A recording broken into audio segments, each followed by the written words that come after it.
Hello friends, आप देख रहे हैं अपने YouTube channel online study point में। दोस्तों मैं आजाद चौहान आप सभी का बहुत बहुत स्वागत करता हूं। दोस्तों अगर चैनल पर नए हैं तो चैनल को सब्सक्राइब करिए, बेल आइकन को प्रेस करिए ताकि जब भी मैं कोई नई वीडियो अपलोड करूं तो नोटिफिकेशन आपको मिल जाए। दोस्तों आज ही बहुत ही मोस्ट इंपोर्टेंट क्लास लेके आए हैं दोस्तों, बाल मनोविज्ञान मॉडल पेपर दोस्तों। ठीक है, आज मॉक टेस्ट देखेंगे जो कि बहुत बार एग्जाम में पूछे जाते हैं ऐसे क्वेश्चन। वीडियो अंत तक देखना दोस्तों, मैं ज़्यादा चर्चा नहीं करूँगा, वीडियो यदि बड़ी भी नहीं होगी। टॉप 30 क्वेश्चन लिए गए हैं, ठीक है। और अब पेन पेपर लेके बैठना, लास्ट में कमेंट करके जरूर बताना प्यारे दोस्तों 30 में से आपका कितना सही हुआ, जो कि बहुत very very most important question शामिल किए गए हैं। ठीक है, वीडियो अंत तक देखिएगा दोस्तों। ठीक है, आधा छोड़ने से अच्छा है कि आप वीडियो अभी छोड़ दीजिए, क्योंकि मुझे पता है कि अधूरा ज्ञान कभी काम नहीं आता है दोस्तों। तो मैं नहीं चाहता हूँ कि कोई भाई बहन अगर तैयारी कर रहे हैं तो अधूरे ज्ञान में रह जाएं और उनका सिलेक्शन रुक जाए। आप शिक्षक भर्ती की तैयारी कर रहे हैं तो 20 से 25 मिनट में आपका 30 क्वेश्चन करेंगे, जो कि वेरी वेरी मोस्ट इंपॉर्टेंट है। तो रेडी हैं आप? पेपर पेन लेके स्टार्ट करें। चलिए, पहला क्वेश्चन का आंसर बताइएगा। बच्चे की बुद्धि लब्धि 90 से 110 के मध्य है, तो अब बच्चा किस बुद्धि लब्धि में आता है? सामान्य बुद्धि के, ऑप्शन बी प्रखर बुद्धि के, ऑप्शन सी उत्कृष्ट बुद्धि के, और ऑप्शन डी प्रतिभाशाली बुद्धि के। तो 90 से 110 के मध्य के जो बालक होते हैं दोस्तों, वह सामान्य बुद्धि के अंतर्गत आते हैं। ठीक है, आगे चले। आइए अगला क्वेश्चन किस में होते हैं? अगला क्वेश्चन दूसरा आपकी स्क्रीन पर है।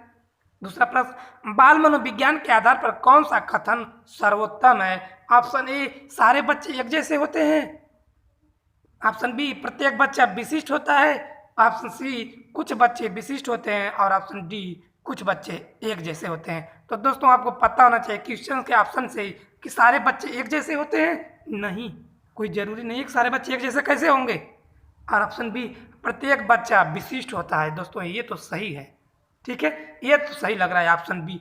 ऑप्शन सी कह रहा है कुछ बच्चे विशिष्ट होते हैं, ये भी गलत है। ऑप्शन डी कुछ बच्चे एक जैसे होते हैं, ये भी गलत है। सही आंसर क्या हो जाएगा आपका? ऑप्शन बी सही हो जाएगा।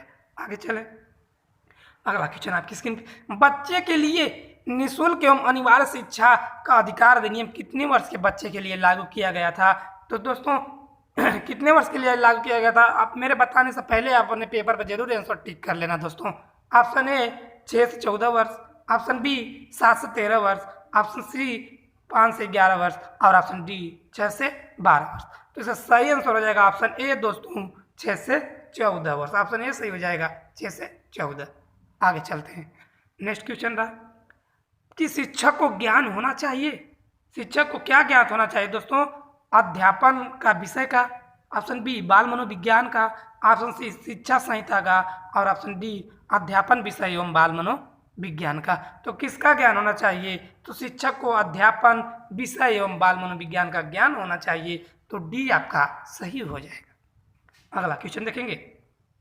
चलिए पांचवा प्रश्न है दोस्तों, फटाफट देखेंगे, ज़्यादा देर नहीं करेंगे। ठीक है, एक बच्चे की वृद्धि और विकास के अध्ययन की सर्वाधिक अच्छी विधि कौन सी होती है? तो ऑप्शन ए मनोविश्लेषण विधि, ऑप्शन बी तुलनात्मक विधि, ऑप्शन सी विकासी विधि, और ऑप्शन डी सांख्यिकी विधि। तो कौन सी विधि सबसे अच्छी विधि होती है? तो विकासीय विधि दोस्तों, आपका सी सही हो जाएगा। क्या सी सही हो जाएगा? विकासी विधि। अगला क्वेश्चन देखेंगे। चलिए अगला प्रश्न आपकी स्क्रीन पर रहा कि सामाजिकरण वह प्रक्रिया है जिसमें बच्चे और वयस्क सीखते हैं। तो किस प्रक्रिया में बच्चे और वयस्क दोनों सीखते हैं? तो ऑप्शन ए परिवार से, ऑप्शन बी विद्यालय से, ऑप्शन सी साथियों से, और ऑप्शन डी इन सभी से। तो इसका सही आंसर हो जाएगा ऑप्शन डी इन सभी से। ठीक है, बच्चे भी और वयस्क भी परिवार से सीखते हैं, और विद्यालय से सीखते हैं, और साथियों से सीखते हैं। तो आंसर डी सही हो जाएगा। ठीक है ना।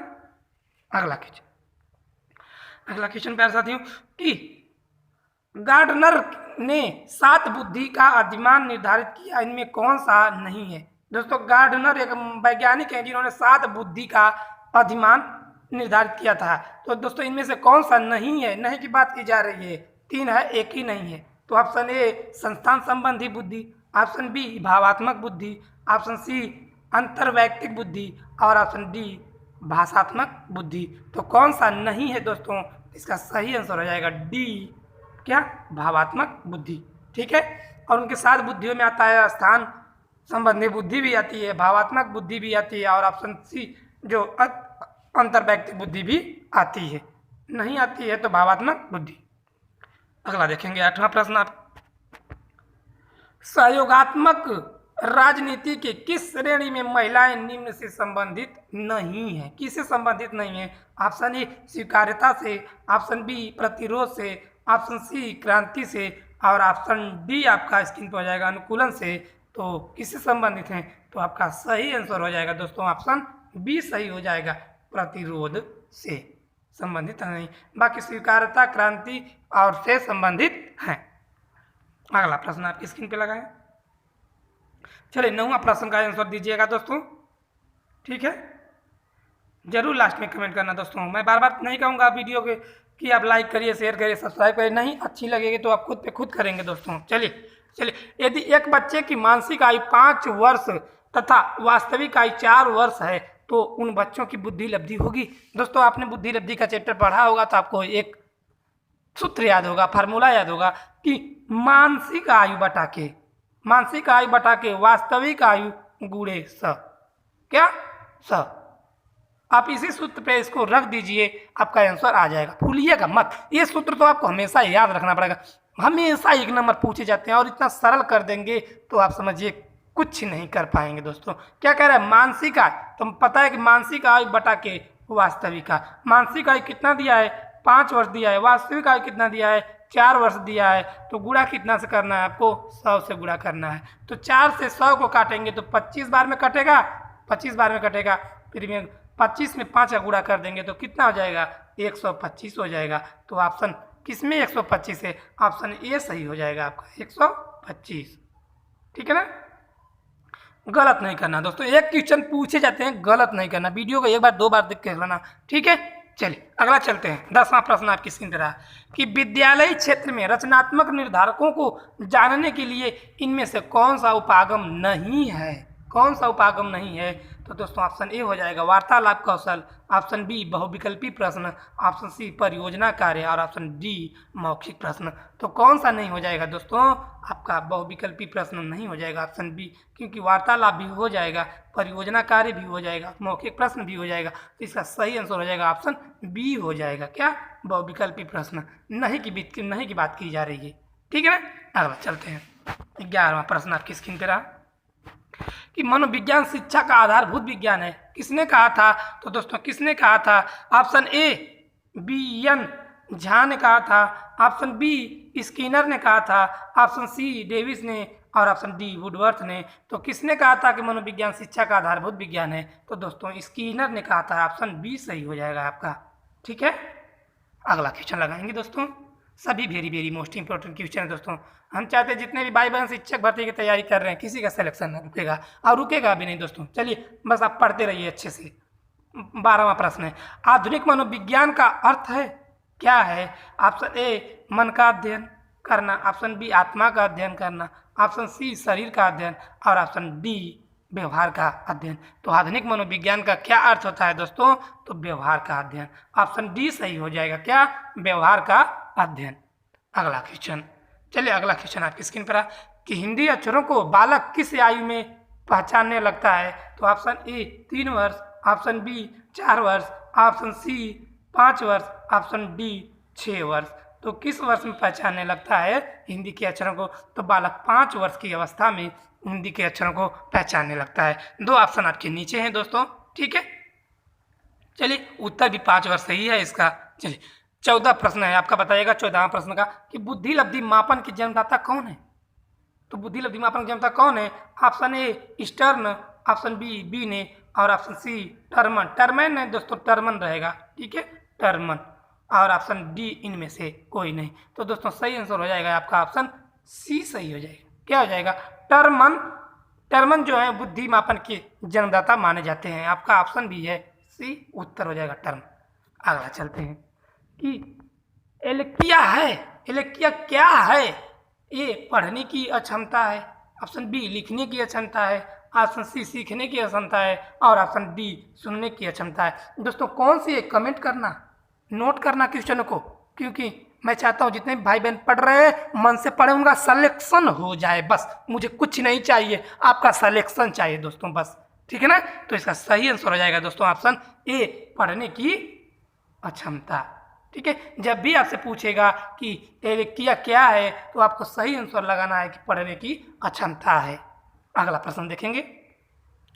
चलिए 16 नंबर प्रश्न आपकी स्क्रीन पर शिक्षा मनोविज्ञान की उत्पत्ति किस वर्ष हुई? यह वर्ष माना जाता है तो ऑप्शन ए 1947 में, ऑप्शन बी 1920 में, ऑप्शन सी 1940 में और ऑप्शन डी 1900 में। तो शिक्षा मनोविज्ञान की उत्पत्ति आपकी 1900 में हुई थी। ऑप्शन डी सही हो जाएगा। ठीक है प्यारे साथियों, आपका आंसर भी है उत्तर 19।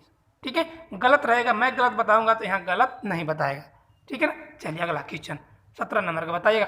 पियाजे की औपचारिक संक्रियात्मक अवस्था किस आयु की अवधि तक मानी जाती है? तो पियाजे की जो अवस्था है औपचारिक संक्रियात्मक अवस्था वह किस अवधि तक मानी जाती है? तो ऑप्शन ए 0 से 2 वर्ष, ऑप्शन बी 2 से 7 वर्ष, ऑप्शन सी 7 से 11 वर्ष और ऑप्शन डी 11 से 15 वर्ष। तो सही आंसर हो जाएगा इसका ऑप्शन डी 11 से 15 वर्ष। ठीक है, ऑप्शन डी सही हो जाएगा प्यारे साथियों। अगला प्रश्न देख लेते हैं। जितने भी क्वेश्चन करा रहे हैं दोस्तों, एग्जाम में आपके धुआं धुआं कर देंगे। बस पढ़िए आप अच्छे से, मैं भी देखता हूँ कैसे पास नहीं होते हैं। बस आप पढ़िए अच्छे से, पढ़ लिए तो सिलेक्शन कोई रोकने वाला भी नहीं है आपका। आपका जो लक्ष्य है मास्टर बनने का आपके मुट्ठी में होगा और आप मास्टर बन के रहेंगे। चलिए 18वां प्रश्न का उत्तर बताइएगा दोस्तों कि जड़ बुद्धि वाले बालक की बुद्धि लब्धि कितनी होती है? तो दोस्तों मैं बुद्धि जो बालकों की बुद्धि लब्धि होती है मैं इससे एक वीडियो बना दूंगा जो 5-7-8 मिनट की रहेगी, उसे आप देख लेना और उस क्वेश्चन को नोट कर लेना। ठीक है, तो बताइए जड़ बुद्धि वाले बालक की बुद्धि लब्धि कितनी होती है? तो 11 नहीं 110 रहेगा, 110 से 120 तक, ऑप्शन बी 81 से 110 तक, ऑप्शन सी 71 से 80 तक और ऑप्शन डी 71 से कम। तो जड़ बुद्धि वाले जो बालक होते हैं उनकी बुद्धि लब्धि 71 से कम होती है। कितनी होती है? 71 से कम होती है। ऑप्शन बी सही हो जाएगा। अगला प्रश्न कि गर्भ में बालक को विकसित होने में कितने दिन लगते हैं? तो ऑप्शन ए 150 दिन, ऑप्शन बी 280 दिन, ऑप्शन सी 390 दिन और ऑप्शन डी 460 दिन। तो दोस्तों आप ऐसे भी पता कर सकते हैं कि 9 महीने, आप तो बहुत सुनते होंगे ना बालक गर्भ में कितने महीनों तक रहता है? 9 महीने तक रहता है। सिंपल आप इसमें 30 का मल्टीपल करिए, गुणा करिए तो 9 तिली 27। ठीक है, 270 हो जाएगा। तो समझ जाएंगे कि इसी के आसपास रहेगा। आपको महीने का कितने महीने में कितने दिन होते हैं, किस महीने में कितने दिन नहीं याद रहेगा तो आप 30 से ही मल्टीपल करिए तो 270 मिल जाएगा दोस्तों। तो 280 आप आराम से मान सकते हैं क्योंकि एक किसे। ठीक है, जब भी आपसे पूछेगा तो गलत नहीं करना है। एक ट्रिक थी दोस्तों कि गर्भ में बालक को विकसित होने में कितना दिन लगता है? तो 280 दिन लगता है। ऑप्शन बी सही हो जाएगा। अगला चलिए, नवजात शिशु का भार होता है? Option A 6 pound, option B 7 pound, option C 8 pound और ऑप्शन डी 9 पाउंड। तो नवजात शिशु का भार दोस्तों कितना होता है? तो 7 पाउंड होता है। ऑप्शन बी सही हो जाएगा। ठीक है, हमेशा याद रखना है दोस्तों, क्वेश्चन बार बार एग्जाम में पूछे जाते हैं। चलिए आपसे एग्जाम में पूछे भी जाएंगे दोस्तों, यहीं से क्वेश्चन सब बनेंगे, इससे बाहर कुछ भी नहीं बनेंगे। चलिए 21वां प्रश्न बताइएगा। किस मनोवैज्ञानिक ने अपने 3 वर्षीय पुत्र का अध्ययन किया? ऑप्शन ए पेस्टोलॉजी ने, ऑप्शन बी वाटसन ने, ऑप्शन सी स्टेनने हॉल ने और ऑप्शन डी जेम्स सल्ली ने। तो किसने किया था दोस्तों? इसका सही आंसर पहला हो जाएगा। क्या हो जाएगा? पेस्टोलॉजी ने अपने मनोवैज्ञानिक ने अपने 3 वर्षीय पुत्र पर अध्ययन किया था। ठीक है, अगला चलेंगे। निम्न में विकास की अवस्था है तो कौन सी विकास की अवस्था है? ऑप्शन ए गुणात्मकता, ऑप्शन बी संख्यात्मकता, ऑप्शन सी निश्चित आयु तक चलने वाली क्रिया और ऑप्शन डी शारीरिक अंगों में परिवर्तन का सूचक। तो दोस्तों आपका गलत, ये तीनों गलत हो जाएगा। आपका गुणवत्ता सही हो जाएगा। क्या हो जाएगा? ऑप्शन ए सही हो जाएगा। ठीक है, अगला चले। आइए अगला प्रश्न आपकी स्क्रीन पे लगा रहे हैं। 23वां प्रश्न है दोस्तों, सभी मोस्ट इंपोर्टेंट है। बालक का विकास होता है तो ऑप्शन ए सिर से पैर की ओर, ऑप्शन बी पैर से सिर की ओर, ऑप्शन सी दोनों और ऑप्शन डी इनमें से कोई नहीं। तो बालक का विकास होता है तो दोस्तों सिर से पैर की ओर बालक का विकास होता है। ठीक है, अब एग्जाम में ये मत मार के चले आना कि पैर से सिर की ओर विकास होता है। नहीं, बालक का विकास होता है तो सिर से पैर की ओर विकास होता है। ठीक है, अगला चलो ना। चलिए अगला प्रश्न आपकी स्क्रीन पे रहा। बालक में संस्कारों का प्रारंभ कहाँ से होता है? ऑप्शन ए विद्यालय से, ऑप्शन बी परिवार से, ऑप्शन सी सिनेमा घर से और ऑप्शन डी खेल के मैदान से। तो दोस्तों आपको पता होना चाहिए कि बालक का विकास कहाँ से होगा। जब बालक छोटा रहता है तो उसका विकास कहाँ से होगा? विद्यालय से होगा? नहीं, वो तो पढ़ने ही नहीं जाएगा, विद्यालय नहीं जाएगा, तो विद्यालय से कहाँ से विकास होगा अभी यहाँ। और सिनेमा घर से नहीं जाएगा बालक, सिनेमा घर थोड़ी जाएगा कि वहाँ उसका प्रारंभ की बात हो रही है दोस्तों, प्रारंभ में, शुरू में। तो न खेल के मैदान से होगा, तो बालक में संस्कारों का प्रारंभ कहाँ से होता है? तो परिवार से होता है। ऑप्शन बी सही हो जाएगा। क्या हो जाएगा? परिवार। ठीक है ना। अगला चलते हैं। चलिए 25 नंबर क्वेश्चन आपकी स्क्रीन पर कि विकास के संबंध में गलत कथन है। कौन सा गलत है? 3 सही है, एक ही गलत है। ऑप्शन ए विशिष्ट से सामान्य की ओर, ऑप्शन बी सार्वभौमिक प्रक्रिया है, ऑप्शन सी दिशा से पैर की ओर और ऑप्शन डी वर्तुलाकार गति। तो इसका सही आंसर क्या हो जाएगा 25 का दोस्तों? तो 25 का सही आंसर हो जाएगा ऑप्शन ए विशिष्ट से सामान्य की ओर। ठीक है, एक गलत कथन की बात हो रही है, तो ये आपका एक गलत है, बाकी ये तीनों सही। तो इसका आंसर क्या हो जाएगा? आंसर आपको जानना है कि विकास में संबंध में गलत कथन है, तो ऑप्शन ए सही है। ठीक है, अगला चलते हैं। 26 नंबर प्रश्न आपकी स्क्रीन पर है। खेल के मैदान में कौन सा विकास होता है? तो दोस्तों ऑप्शन ए शारीरिक विकास, ऑप्शन बी मानसिक विकास और ऑप्शन सी सामाजिक विकास दोस्तों, और ऑप्शन डी हो जाएगा ए सभी। तो इसका सही आंसर क्या हो जाएगा प्यारे साथियों? ऑप्शन डी हो जाएगा ए सभी। क्योंकि खेल के मैदान में बालक किसका विकास होता है? तो शारीरिक का विकास होता है, मानसिक विकास होता है और सामाजिक विकास, क्या इन तीनों का विकास होगा दोस्तों। शारीरिक, मानसिक और सामाजिक तीनों का विकास होगा। अगला क्वेश्चन देखें। चलिए उपयुक्त सभी है। चलिए 27वां का बताइएगा। गर्भाधान काल की अवस्था नहीं है, कौन सी नहीं है? ऑप्शन ए शैशवावस्था, ऑप्शन बी डिम्ब, ऑप्शन सी बीजकरण और ऑप्शन डी भ्रूणावस्था। तो दोस्तों जैसा कि आपको ज्ञात होगा, पता होगा कि गर्भाधान की जो अवस्था है वो शैशवावस्था नहीं है। शैशवावस्था कब तक है दोस्तों? 0 से 5 वर्ष के बालक शैशवावस्था में होता है। जब बालक का जन्म हो जाता है तब वह शैशवावस्था में प्रवेश करता है। यहाँ गर्भाधान की बात हो रही है दोस्तों, तो गर्भाधान की अवस्था नहीं है, तो ऑप्शन ए सही हो जाएगा। अगर गर्भाधान की अवस्था है तो डिम्ब, बीजकरण और भ्रूणावस्था, ये तीनों गर्भाधान की अवस्थाएं। शैशवावस्था का जन्म गर्भाधान की अवस्था नहीं है, ये जन्म की अवस्था है। ठीक है, अगला देखेंगे 28वां प्रश्न दोस्तों। गर्भ में संतान सर्वाधिक प्रभावित होता है। ऑप्शन ए माँ के पोषण से, ऑप्शन बी माँ के टीवी देखने से, ऑप्शन सी आस पड़ोस से और ऑप्शन डी पूर्वजों से। तो इसका सही आंसर हो जाएगा दोस्तों कि गर्भ में जो संतान होता है किससे प्रभावित होता है? तो माँ के पोषण से प्रभावित होता है। ऑप्शन ए सही हो जाएगा, ना कि माँ के टीवी देखने से। ठीक है, ऑप्शन बी आपका सही उत्तर है। चलिए 29 नंबर प्रश्न आपकी स्क्रीन पर। मानव जीवन की मनोभौतिक एकता कहलाती है।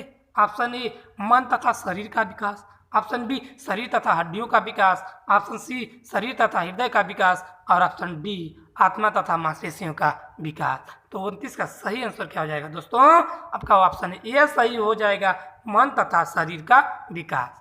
जब भी एग्जाम में पूछे गलत नहीं करना है दोस्तों, कि जब भी पूछे मानव जीवन की मनोभौतिक एकता कहलाती है तो मन तथा शरीर का विकास कहलाती है। Option A is right answer.